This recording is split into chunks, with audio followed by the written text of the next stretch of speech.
কিছুটা খুব সিম্পল একটা ব্যাপার, আমাদের সবার মধ্যে মাথার মধ্যে এগুলো থাকে, ঠিক আছে? কিন্তু আমরা ব্যবহার করতে পারি, ব্যবহার করার পদ্ধতি জানতে হবে। যেমন ছোটোবেলায় আমাদের পা থাকে হাত থাকে, কিন্তু সাইকেল চালাতে পারি না, বরং সাইকেল চালানো শিখি, তখন তো আলাদা হাত পা বুঝিয়ে যায়, তাই না? তো মাথার ভেতর থেকে বের করতে হবে, আছে সবার মধ্যে, একটু বুঝিয়ে দিতে হবে, ঠিক আছে? ওকে, তো যে ব্যাপারটা নিয়ে বলতে চাই তার আগে আমি একটা গল্প শোনাবো। গল্প শুনতে গিয়ে কি রাজি আছে? শিওর? আপনার না শুনলেও কিছু করার নেই, আমি বলবো। ওকে, প্রথমে বলি একটা সিংহীর গল্প। সিংহী মানে ফিমেল সিংহ, ফিমেল লায়ন। ওকে, তো সি ওয়াজ ক্যারিং, বেবি ছিল পেটে, প্রেগনেন্সি। এই অবস্থায় একদিন একটা শিকারী শিকার করার জন্য হাতে বন্দুক নিয়ে ওই সিংহীকে তাড়া করে। তো সিংহকে তো প্রাণ বাঁচাতে হবে, সিংহীকে, তার পেটে বাচ্চা বাচ্চা। জঙ্গলের মধ্যে দৌড়াতে দৌড়াতে একটা খাদের সামনে চলেছে, ঠিক আছে? খাদের সামনে এসে ভাবছে যে এবার তোমাকে লাফাতে হবে, এখানে থাকলে মেরে দেবে, একবার চেষ্টা করে দেখি যদি ওপরে লাফিয়ে যাওয়া যায়, যদি বাঁচা যায়। জোরে লাফ দিয়েছে, পেটে বেবি আছে, সম্ভব হাতের দেওয়ালে ধাক্কা করে নিচে, আর নিচে গিয়ে সিংহ মারা যায়। একটা কাপ, একটা সিংহ শাবক মেল জন্ম দিয়েছে, কিন্তু মারা যায়, সিংহীটা মারা যায়। সিচুয়েশনটা বোঝার চেষ্টা করে। পরের দিন সকালে ওইখান দিয়ে একটা রাখাল যাচ্ছে, রাখাল ওই ভেড়া ছাগল এইসব কিছু চড়াতে যাচ্ছে। ওই বাচ্চা সিংহকে দেখে খুব মায়া হল, মা মারা গেছে, বাচ্চা একটা বাচ্চা ছটফট করছে, কাঁদছে, ওটাকে কোলে তুলে নিয়ে ও নিয়ে গিয়ে বাড়িতে গিয়ে দুধ খাইয়েছে, ও শুশ্রূষা করেছে, ওকে প্রত্যেক দিন ছাগলের সঙ্গে নিয়ে যায়, ছাগলের সাথে নিয়ে ধীরে ধীরে ধীরে ধীরে বড় হচ্ছে। 1 বছর 1.5 বছর গেছে। একদিন ওই ধরুন একসাথে 200-250 ছাগল আছে, তার সাথে কিছু ভেড়া আছে, তার সাথে ওই সিংহটাও আছে, ওটা ওদের সঙ্গেই বড় হয়েছে একই সাথে। ব্যাপারটা বুঝতে পারছেন সবাই? এই সময় অরিজিনাল বনের যে সিংহ, যে শিকার করে, সেই সিংহ ওই যে ঝাঁকটা ছিল, ওই ঝাঁকের উপরে লক্ষ্য রেখে যে ওইখান থেকে আমার একটা ছাগল দিচ্ছে। সে লাফিয়ে গিয়ে যখন ঝাঁকে পড়েছে, তার ছাগল খাওয়া পুরো মাথা দিয়ে বেরিয়ে গেছে। সে দেখছে একটা সিংহ, তার মতো বড় একটা সিংহ, 1.5 বছর মানে বড় ইয়াং অ্যাডাল্ট, সে ঘাস খাচ্ছে ছাগলের। ও তাকে সাইডে ডেকে নিয়ে বলছে, কী করছিস এটা? বলছে ঘাস খাচ্ছি। বলছে না, এটা তোমাদের খাবার না। বলছে এটাই আমাদের খাবার। বলছে না, এটা খাবার না, ওই যে ছাগলগুলোর সাথে ঘুরছিস ওটা আমাদের খাবার। বলছে আর তুমি জানো, আমি ছোটোবেলা থেকে ওদের সাথে বড় হয়েছি, আমি নেই ওদের, আমি ছোটোবেলা থেকে ওদের ওদের সাথে বড় হয়েছি, ওরা যা করে আমরাও তাই করেছি, ছাগলকে ধরে খাবো। তো সিংহ ভাবলে তো মহা মুশকিল, একে বোঝানো মুশকিল।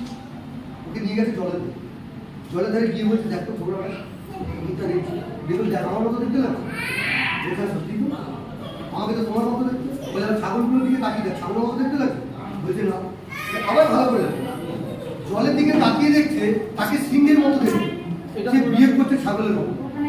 এইবারে ওই যে মেল সিংহ যে শিকার করতে এসেছে, ও ঝাঁপিয়ে পড়েছে যে একে বোঝাতেই হবে। ও হুঙ্কার দিয়ে উঠেছে, হুঙ্কার দিয়ে বলছে ডাক। ও কোনোদিন ডাকেই নি সিংহের মতো, ছাগলের মতো যেই আওয়াজ বের করেছে, আবার বলে ডাক, ঢের ডাক, আবার মুখ থেকে আওয়াজ বেরোচ্ছে ন্যায়, ছাগলের মতো আওয়াজ বেরোচ্ছে। এইবারে মুখ একটা খাবার বেরোচ্ছে। এবারে কাউকে যদি মারা যায়, খাবার মারা যায়, কি হবে? রাগ হবে কিনা? রাগের চোটে এবারে সিংহ তো ভেতর থেকে রোডিংটা বেরিয়ে গেছে, ওর ভেতর থেকে শব্দ বেরিয়ে গেছে সিংহের। তাহলে বুঝলি তুই কি? তখন বুঝতে পারলাম আমি সিংহ। এই জিনিসটা ফিল করুন, এটা আমাদের সবার সাথে হয়। পাশের বাড়ির কাকা, পাশের বাড়ির দাদা, আমাদের ক্লাসমেট, আমাদের বন্ধু বান্ধব, বাবা মা, সবাই যা যা করছে, ছোটবেলা থেকে যা করে বড় হয়েছে, তাদের দেখে দেখে আমরা তাই করছি। আর তারা যে জীবনটা পেয়েছে আমরাও সেটাই পছন্দ করছি। আমাদের জীবন আলাদা কিছু করবে না, এটা একদম লিখে নিন কথা। আজকে যদি আপনি আলাদা কিছু রাস্তা চুজ না করেন, তাহলে আপনি আলাদা কিছু করতে পারবেন না। সবাই যা করছে সেটা যদি আপনিও করেন, সবাই যা পেয়েছে আপনিও তাই করেন। একদম পরিষ্কার কথা বুঝেন। একটা কথা মনে রাখবেন, ছোটবেলা থেকে না গরিবদের কোনোদিন বড় লোক হওয়া শেখায় না, কেউ শেখায় না, কোথাও শেখায় না। কেন জানেন? কারণ তারাই জানে না শেখাবে। আপনি যে ফ্যামিলিতে জন্মগ্রহণ করেছেন, আপনাকে শেখানো হবে সেই গরিবের সাথে আপনাকে কি করে কম্প্রোমাইজ করে থাকতে হবে। ভাই ভাই 10,000 টাকা ইনকাম করছিস, 8,000 টাকা খরচ করে 2,000 টাকা করে বাঁচাবি, এক বছরে কত জমবে? 24,000 টাকা। এক বছর পরে স্ত্রী শরীর খারাপ হলো, মায়ের শরীর খারাপ হলো, 2,00,000 টাকা বেরিয়ে গেল, বাকি টাকা ধার। এবার ভাবুন টাকা কোথা থেকে?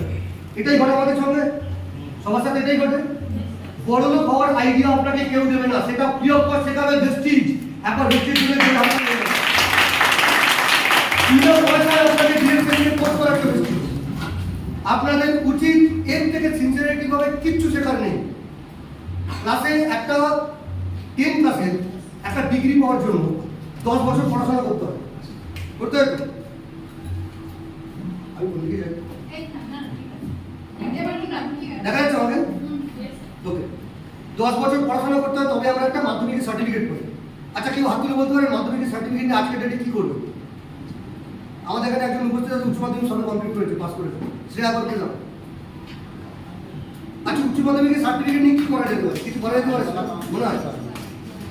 কিছু করা যাবে না, কিছু নেই করা যাবে। সার্টিফিকেটে চালাতে খাওয়া। Thank you. তো ব্যাপার হচ্ছে এইটা। এবার ভেবে দেখুন, এখানে আপনাকে একটু আগে যেটা বোঝানোর চেষ্টা হলো, যে ডেমনস্ট্রেশন করা হলো, সেটার মাধ্যমে আপনি 13 মাসে 1,00,000 টাকা ইনকাম করতে পারেন। এটা কত সিরিয়াসলি করতে হবে? একটা উচ্চ মাধ্যমিকের সার্টিফিকেট পাওয়ার জন্য 12 বছর পড়াশোনা করতে হবে। কেউ যদি আমার মতো ফেল করেন 14 বছর 15 বছর হতে হবে। আমি পড়াশোনা খুব পাতি ছিল, ওকে। তো গল্পটা হচ্ছে এইটা, নিজেকে ভাবুন, নিজেকে চিনুন। আপনি নিজেকে যতক্ষণ না ভাববেন মাথার ভেতরে যে আমি অন্য কিছু করার জন্য এসেছি, এটার জন্য নয়, ততক্ষণ অন্য কিছু হবে না, ততক্ষণ অন্য কিছু সম্ভবই না। আপনারা জানেন পৃথিবীর সব থেকে বেশি ইনকাম কে করে, সব থেকে বেশি টাকা কে রোজগার করে? কেউ নাম বলতে পারেন?